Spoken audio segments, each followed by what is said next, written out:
tell you. I know. What have I told you? With the help of Information Officer Andy McBride, sales of papers improve. But it's not long before Lynn and the gang run into trouble again. Well, that's because you're Not interested. Makes two of you, doesn't it? Pardon? Makes two.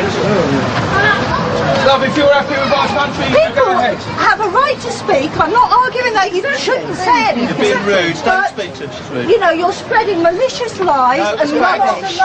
It is a lie. Planning permission for a mosque, it's true. And what's wrong with people having freedom to worship? They can worship in their own countries as far as I'm But concerned. So look, I'll tell you what, once you want to lose your family, right, in a bombing, perhaps you'll come back to our land. I don't agree with the war in Iraq either. Enjoy the United Nations. There you go. It's good girl. Support them, love. When you see people and they come and spark up in front of us, we know that they're being sent down to exactly to do that. We get left-wing operatives coming down to cause that kind of problem. Do you think that woman was a left-wing operative? Definitely. Without a doubt. Absolutely no doubt. Not just a part No, just I actually said to Richard just beforehand, watch this one, she's going to be a problem.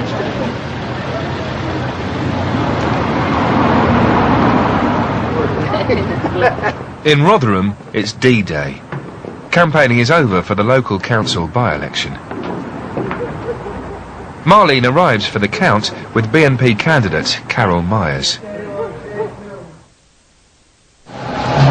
There you go. I came second. They beat us by over 1,000. They beat us by over 1,000 last time. They've beat us by not quite 400 this time. How do you feel, Marlene? Elated. Because it's a very staunch Labour ward and we're just catching them up every time. The vote is dropping.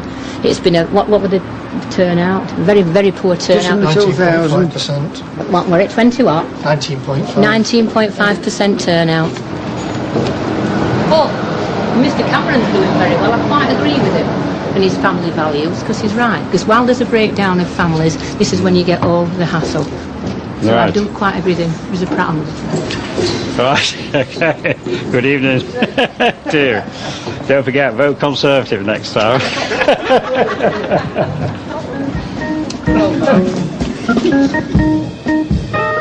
A few weeks later, it's the biggest day on the BNP calendar, the red, white and blue.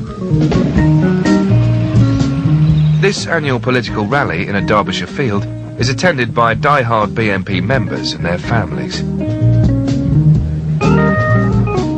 While party manager Nick Cass, one of the event's organisers, is on duty, Susie looks after their kids. Marlene's here too, catching up with old friends. Oh, I met you outside Leeds Crown Court, didn't I? There's a high security presence, but bar the odd fracas, the weekend runs smoothly. He's an Englishman, it's a piece of his England, he should be able to do with it what he damn well likes.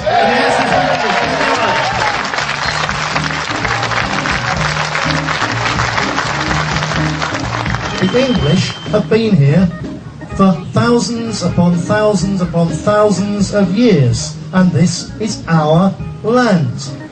You're involved in a struggle more important than any that the people of these islands have ever undergone in the 15,000 years they've been here. It's on your shoulders. This people on this land, our people on our land. Thank you. The weekend is a heavy mix of rabble-rousing nationalistic speeches. This is our country and we will defend it to the last breath. Children's activities and nationalistic entertainment. Still buzzing from the result of her local by-election, Marlene is keen to pass on the good news to party leader Nick Griffin. Hey, what about ours in Valley Ward then? They beat us by over 1,000 in May. From July, beat us by 400 and not 400. Yeah. Nearly there. Yeah. It's all these women we stand, you know. It is. I've got to be going to letterboxes soon. It's like an urge now. I can't pass one. I did that many. Right, Well, then, political tent. See you later on. Catch you later. Cheers. Bye. Cheers. When it gets cool tonight, there'll be barbecues and fires and It's the one time where you get together and everybody is of the same thought, everybody is of the same reason, of the same mind, and because it is a difficult... That's me, isn't it? When somebody shouting me. Later, the main stage is given over to the entertainment. Marlene's come to read some poetry she's written to the BNP faithful. The bed's too big without you, and it gets so awful cold. I miss your arms around my waist, but I don't miss your stinking feet. You used to smoke them roll-ups, and I lived in this foggy haze. Your clothes stunk and your breath smelt, and it lingered round for days. No one keeps the garden nice, and I get so short of brass. I miss your voice, I miss your fun, and no one calls me our lass. When things go wrong and I'm all alone, that's the time I'll break down and cry. Though you're just an adulterous tosser now, you were once one hell of a guy. Now people don't like poetry. Yeah, they're not really listening anyway. They don't like poetry. Yes, they do. But they are. Sisters. Oh, you're welcome. Thank you to Marlene.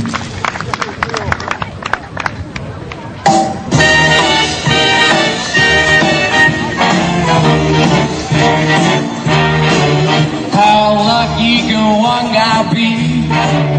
I kissed her. Over on the other side of the field, Nick Cass has once again arranged the BNP Strongest Man competition.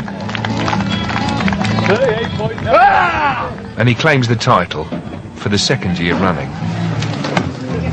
So your husband's the strongest man in the BNP? Apparently so, yeah. Are you proud of him? Yeah. Can I just ask you about being, you know, a BNP wife? What does it mean to you? I think the term shouldn't be BNP wife, it should be BNP widow. What do you mean? Well, you no longer see your husband because he's then got a first love that's not you. If the phone rings, well then it has to be answered, and emails have to be done, and jobs have to be done, and you have to look after the children on your own. And so it's not joining the BNP Wives, it's joining the BNP Widows. On occasions it would be nice just to leave the hard work to somebody else's husband to do. I wish I was a footballer's wife, at least I'd have the money to go with it. The winner of the Strongman event, Nick Cass. Thank you, Alan. While Nick and Susie stuck around to enjoy his victory, What a powerful guy. cameras were asked to leave by Deputy Leader Simon Darby. He said guests would want to let their hair down without being afraid of saying the wrong thing.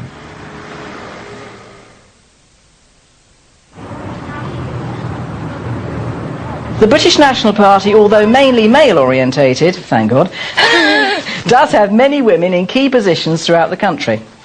It's 2 weeks after the Fareham Day of Action, and in Surrey, Lynn is giving her first ever speech to a BNP meeting. And of course we have the Kirch, Kutch and Kinder Hausfrau of the Germanic and Nordic cultures, which have been systematically denigrated, destroyed and debased, along with other family values, by the Marxist left endemic in this country and government.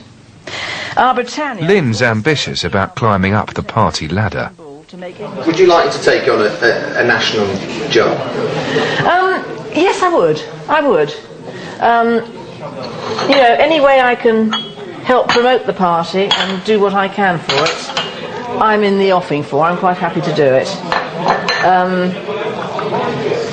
But we just have to see which way the wind blows with things, don't we? I think it's just a question of trying to perfect one role and then trying to go on to another one. It's a progress.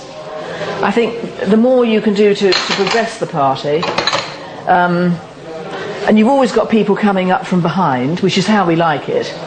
Every day I do work for the British National Party, so I think it's a good thing because in many ways it keeps me sharp.